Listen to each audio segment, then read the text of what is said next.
ঝিনাইদহ প্রতিনিধি। ঝিনাইদহের মহেশপুর উপজেলার তালতলায় বাওর জলাশয় থেকে উৎসবমুখর পরিবেশে মাছ ধরা হচ্ছে। আজ সকাল থেকেই জাল, নৌকা আর দেশীয় মাছ ধরার বিভিন্ন সরঞ্জাম নিয়ে বাওরে নেমেছেন স্থানীয় মৎস্যজীবী ও উৎসবপ্রিয় মানুষ। তালতলার এই বাওরটি অত্র অঞ্চলের অন্যতম বৃহৎ একটি জলাশয়, যা স্থানীয় মানুষের আমিষের চাহিদা পূরণের পাশাপাশি অর্থনীতিতেও বড় ভূমিকা রাখে। প্রতি বছরের ন্যায় এবারও নির্দিষ্ট নিয়ম মেনে বাওরে মাছ ধরার এই উৎসবের আয়োজন করা হয়েছে। উৎসবের আমেজ ও মাছের আধিক্য সরেজমিনে দেখা গেছে। ভোর থেকেই বাওর পাড়ে জড়ো হতে থাকেন শত শত মানুষ। দূর দূরান্ত থেকে আসা পাইকার ও খুচরা ক্রেতাদের হাকডাকে মুখরিত হয়ে ওঠে পুরো এলাকা।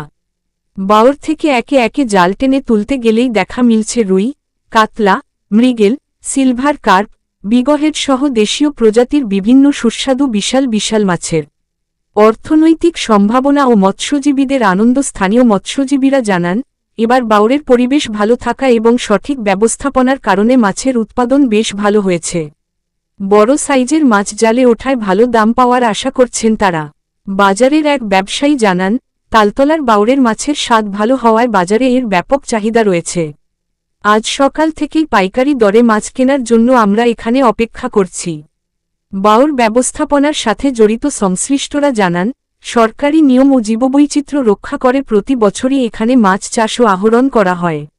এতে করে যেমন স্থানীয় বেকার যুবকদের কর্মসংস্থান হচ্ছে, ঠিক তেমনিভাবে এই অঞ্চলের মৎস্য চাষের গৌরব ধরে রাখা সম্ভব হচ্ছে। দিনব্যাপী চলা এই মাছ ধরার উৎসবকে কেন্দ্র করে পুরো তালতলা এলাকায় এখন বিরাজ করছে এক আনন্দঘন পরিবেশ।